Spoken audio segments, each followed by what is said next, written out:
Course కూడా వాళ్ళకి చెప్పాలి, లేదా మనం ఇంకా ఎవరితోటైనా కూడా అంటే తెలుసుకునే విధంగా తెలుసుకొని మీరు ఆ కోర్సులలోకి వెళ్తే బాగుంటుంది.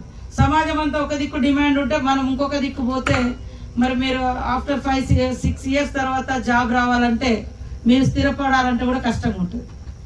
కాబట్టి డిమాండ్ ఉండేటువంటి కోర్సు, అదేవిధంగా ఎక్కువ స్టాండర్డ్గా ఎక్కువ నిరంతరం ఉపయోగపడేటువంటి కోర్సులలోకి వెళ్తే మీరు కూడా సెటిల్ కాగలుగుతారు. కలెక్టర్ గారు ఒక ఆకాంక్షించారు, ఒకటి మీరు అందరు కూడా మంచి ఉన్నత స్థానాల్లోకి వచ్చి డాక్టర్లైనా ఇంకోటైనా పుట్టిన భూమికి జన్మభూమికి సేవ చేయాలని. కాబట్టి మనం ఏదో పాస్ అయినామన్నట్టు కాకుండా ఇది చివరి వరకు, ఈరోజు మనం హైయెస్ట్ మార్క్స్ తోటి ఉన్నాం కాబట్టి ఇక నేను ఏదైనా సాధించగలుగుతానే అతి విశ్వాసం వద్దు, ఆత్మవిశ్వాసం ఉండనియండి. ఆత్మవిశ్వాసం ఉండాలి, కాన్ఫిడెన్స్ ఉండాలి, రెస్పెక్ట్ రావాలి. కానీ ఎప్పుడు సంస్కారం, చదువు మంచిగా అన్నిట్లలో రాణిస్తే ఖచ్చితంగా మనల్ని అందరినీ రెస్పెక్ట్ ఇస్తారు, గౌరవిస్తారు.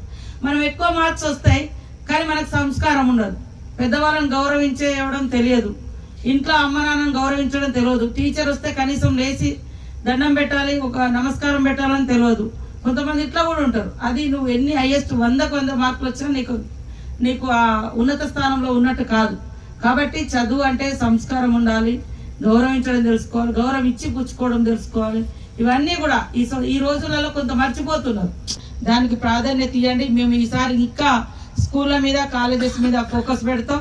మీరందరూ కూడా మరి తర్వాత చదువుకు అనేది ముగింపు లేదు. నేను కూడా ఇంకా రాస్తూనే ఉన్నా, మొన్ననే రాసిన ఎగ్జామ్, ఇంకా నా రిజల్ట్ రాలేదు.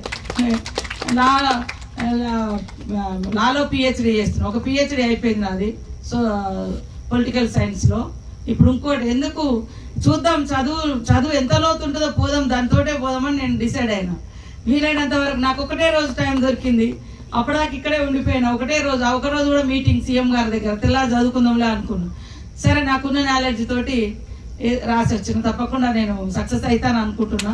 నమ్మకంతో ఖచ్చితంగా మీరందరూ కూడా నాలెడ్జ్ పెంచుకోవడం తప్పు కావద్దు. నాలెడ్జ్ పెంచుకోవాలి, నాలెడ్జ్ని పంచాలి. ఒక 100 మందికి మనం విద్యను అందించడం ద్వారా, ప్రయోజకులు అవడం ద్వారా సమాజానికి చాలా అవసరం. ఇవాళ ఒక టీచర్ ఆధ్వర్యంలో వారి స్టార్టింగ్ నుంచి వారి రిటైర్మెంట్